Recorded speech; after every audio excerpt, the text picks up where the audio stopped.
Hey there, welcome to day 7 of my Simple Homemaking System. Over the next 20 weekdays, I'll be sharing my daily homemaking routine with you. So real life, real messes, and real systems that help me keep my home running smoothly, all while homeschooling and managing a big family. Each day, I'll walk you through my daily rhythm, the core tasks I do every morning and the specific tasks for the day, and then how I wrap up my evening so I wake up to a fresh start. My goal is to help you build simple, repeatable systems that take the stress out of homemaking. No matter what day it is, there are a few core tasks I do every morning to keep my home running smoothly. The very first thing I do is make my bed. It's a simple win to start the day and keeps my room looking put together. Then I start my maids. I like to put technology to work. So I start my robot vacuum and start the bread maker so fresh bread is ready for later. Next, I look at my meal plan and take anything out for dinner, like meat to thaw or prep anything that needs to be done early. Any nights that I'm able to, I make a double or triple batch of whatever we're having for dinner. That way on nights that it's busier, I can go ahead and pull one out of the freezer. And so for tonight, I'm pulling a meal that's already made out of the freezer to just make things easier on myself tonight. Then if it's my day to do laundry, I start a load. Otherwise, I remind whichever kid's turn it is to get theirs going. Same thing with the dishwasher. I remind whoever's kitchen job it is for the week to unload it so that we can keep the sink clear throughout the day. Each weekday, I focus on specific tasks in my home. So here's exactly what I'm doing today. I'm dusting the kitchen, cleaning the stovetop and fan, cleaning the appliance exteriors, cleaning one window, making magnesium water, and making a grocery list for tomorrow. Last week I shared dusting these shelves and the coffee bar. This is right next to our dining room table. And I still need to build drawers in that console there. We originally built that and had used it for our TV, but now we're using it in our dining room, and so I want to build drawers. And instead of building cabinets above here, I ended up building shelves. And I did video that whole process, so I will be sharing that at some point, showing you how I built those shelves there. And I rotate around the kitchen what I dust and clean. So today we're going to work on dusting this section of the kitchen, so these upper and lower cabinets, and I'm just going to show you that process. So basically what I do is I do a little section each week of the kitchen. So when it says dust kitchen, that includes like dining kitchen because it's one big room. And so one thing that you can do for if you have ledges like on your cabinet doors is you can use a horsehair brush on your vacuum cleaner and do that. What I like to do is take a dry scrub brush and just get in here and loosen anything up, and it works really well. So I'm going to go ahead and do that on all of these cabinet ledges, and also on the side here there's a lip, and just on the inside as well. And then I'm just going to take an all-purpose cleaner. This is Tough and Tender. I love this because it's non-toxic. It's safe to use on this. And then I'm just going to spray everything and just give it a good wipe down.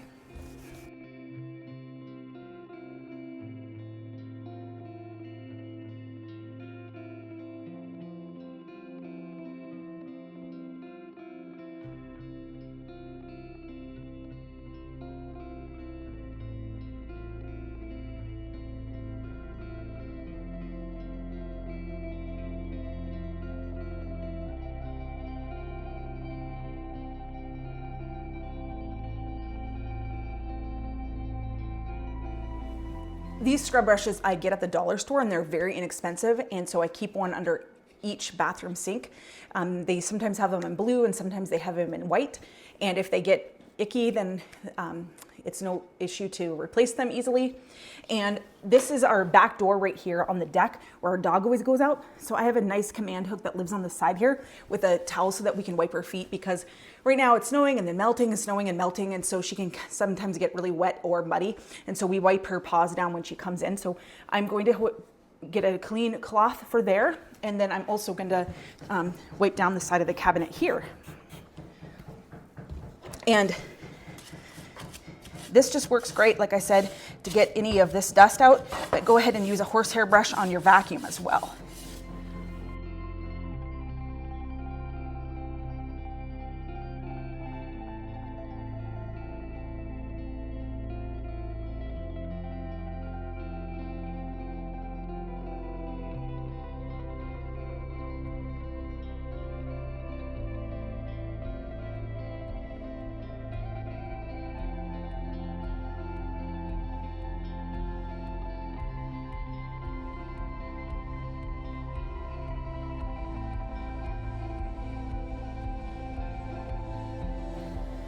And so that's all I'm gonna do for dusting the kitchen today.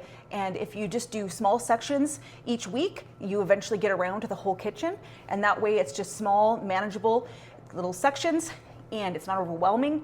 And overall it just stays clean. And then usually at least once, sometimes twice a year, I will go up on top of the cabinets and dust those. And one trick I do to help with that is I either lay paper towels up there or wax paper. So it's basically just having to remove the items, clean those, remove the wax paper or the paper towel, and lay down fresh paper towel or wax paper, and then putting those items back up there. And so I'll usually get to that in the summer when I have more time and I'm not homeschooling.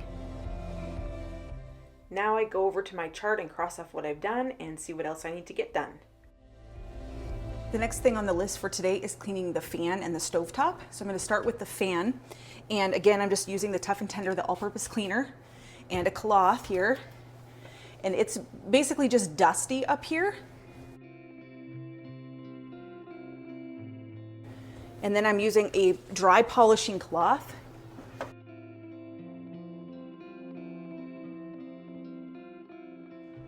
So now that the top is clean and polished, I don't do this every time, but when it needs it, this filter comes out and it is dirty now, so it needs cleaned. And there's just a little thing that you turn here, and then this can come out. And I like to soak this in the sink with a dishwasher pod. So I'm gonna throw this in the sink and use pure hot water, and then I'm gonna use a dishwasher pod, and that's gonna just fill up and soak in there. And then while that's doing that, I'll finish cleaning the rest of the fan, and I'll scrub this with one of my scrub brushes, because I also keep a scrub brush underneath the kitchen sink and also under the laundry room sink. And so you can see even with the water, that stuff is coming off. And again, this just helps keep your appliances working more efficiently and they last longer, making sure that you take care of them. So this is not going to be as easy to film, but you can see there's dust and stuff built up under the fan in here. So I'm going to go ahead and clean this while the filter is soaking, and then I'll show you what it looks like when I'm done. So I've got the filter all clean. So comparing that from the before to the after is amazing. And I usually only do this about every 6 months. So usually I only have to dust and wipe the top of the fan, and then this is only twice a year. And then up under here, I don't know how well you can see, but I've cleaned all of the dust off the fan blades and around it. And also in here, there was some grease. And so all of that is clean. So I'm gonna go ahead and get this filter put back in. And it's simple to do. And it just has this little clip that turns and holds it in place. So it's quite easy to take in and out, and the dishwasher pod works amazing. And then I just scrub it a little with a scrub brush. So now I'm going to clean my glass stovetop, and I have a glass cooktop cleaning kit. So that is what I'm going to use. My kids wipe this after meals as a part of their kitchen jobs. So it stays pretty good, but I don't know how well it's going to show up on camera, but you can see some cooked on things. And so I start with spreading this around on here. And this is with the kit, so it's got a nice handle with a scrubby. And so I go ahead and get this all on here. And I like to let it sit for a minute before I really start scrubbing. And then I also have a razor blade that comes with the kit, so that if there is any really stuck on things, I can use this to scrape it off. So now I'm just going to start scrubbing with this.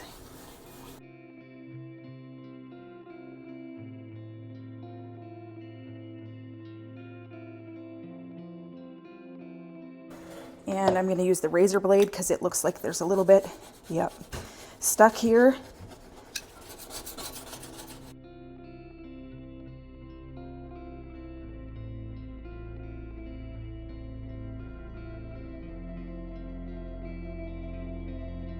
And then I'm just going to quickly wipe up this, and I'm not going to do a super good job of cleaning this part yet because I am going to work on that, and some of my cleaner and spray will get on this.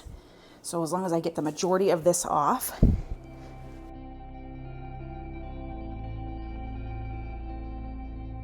So I only take the time to do this step once a month, because I find if we keep this wiped up after every meal, because we cook a lot, so we obviously spill a lot, boil water over, all kinds of things. And I have these things here on the sides just to help prevent food from going down the cracks. because I only usually pull the oven out about twice a year to clean like under it and behind it. And I'm out of the heavy duty cleaner. It's probably going to come in my order today, the Mela Magic that I would normally use. So I'm going to use Solumel, and I'm just going to go ahead and spray this all over.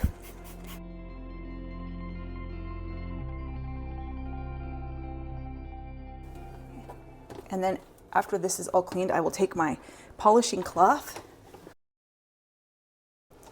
And if it is really bad, I will, take these knobs off and clean around, but I don't do that every time either.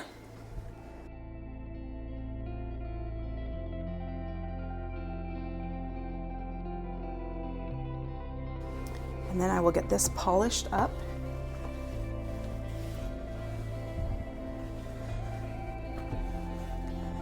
And there's a few scratches like, in the glass, but overall this looks like a brand new stovetop when you do this. And then I'm going to clean the fronts of the fridge, the front of the oven, and also the front of the dishwasher a second. So now I'm just going to do the appliance exteriors. I'm just going to spray them down with some all-purpose cleaner, wipe them, and then use a polishing cloth. And because I do this every week, they don't take very long at all to do this.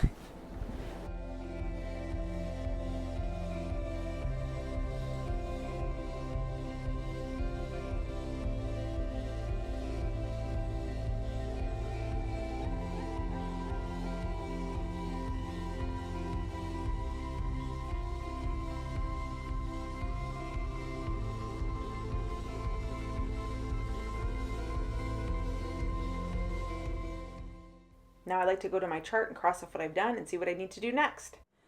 So I clean just one window each week, and these windows are wood. And so I like to use Rustic Touch because it's a cleaner and conditioner for wood. And then I use an old toothbrush and a rag. So I'm gonna go ahead and spray the windowsill with this.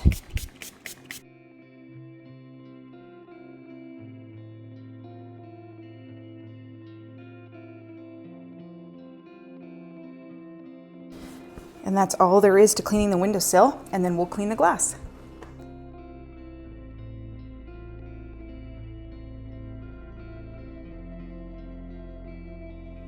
Now I'm going to make some magnesium water, and I make 1 gallon each week, and I'll show you what this process looks like. But you need a soda stream, and then you need your soda stream bottles that are filled with distilled water that are already chilled. And this is one time when it's best to use distilled water. And then you need magnesium hydroxide, because this mixes with the carbonated water, and once it goes flat, you have magnesium bicarbonate. And then you need some glass jars. It's important to store this in glass. And so these are 1/2 gallon canning jars, and then these are some white lids that fit the canning jars. And so I will link all of this stuff down in the description if this is something that you want to check out.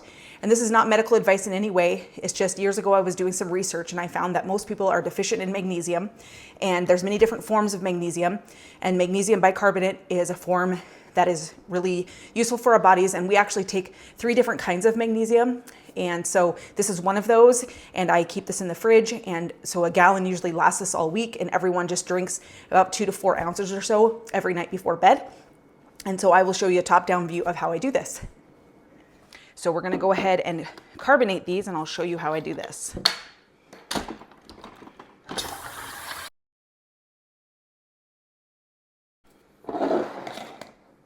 So this is just a 1/2 teaspoon that I keep in here. So I add that into the water, and I put the lid on, give it a little shake, and then I just let this sit here while I do the rest.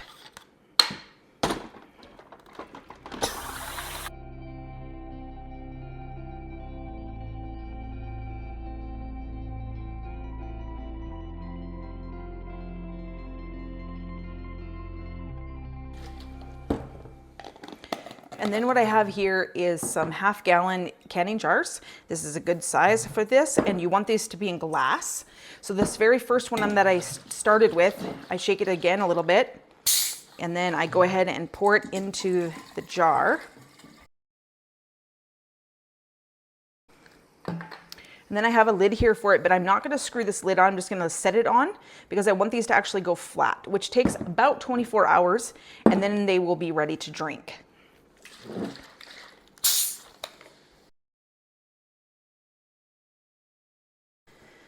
So now these will go in the fridge. They'll go flat in about 24 hours, and then we will drink anywhere from 2 to 4 ounces or so of this every day. And this is not medical advice at all, and this is just what I do. And so I just wanted to show you that that's why that is on that, so that I do that once a week. And if that's not something that you do, feel free to go ahead and remove that because the chart, you can customize it for your family.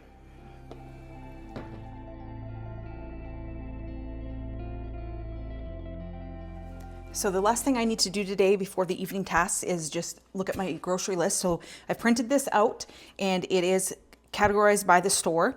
And so then I can go ahead and take a highlighter and highlight things I need and use a pen and write the quantity or cross things off if I don't need. So I'm out in the garage right now where 2 of our freezers live. So I'm just going to start looking through the freezer. Then I'm going to go in and check our pantry and see what we need and make a list and for what stores I need to go to and get ready for tomorrow.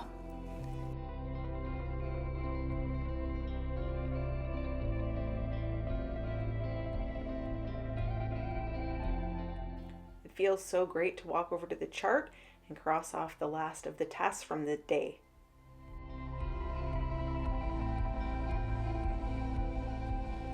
So by keeping my focus tasks simple and consistent, I don't have to spend hours deep cleaning.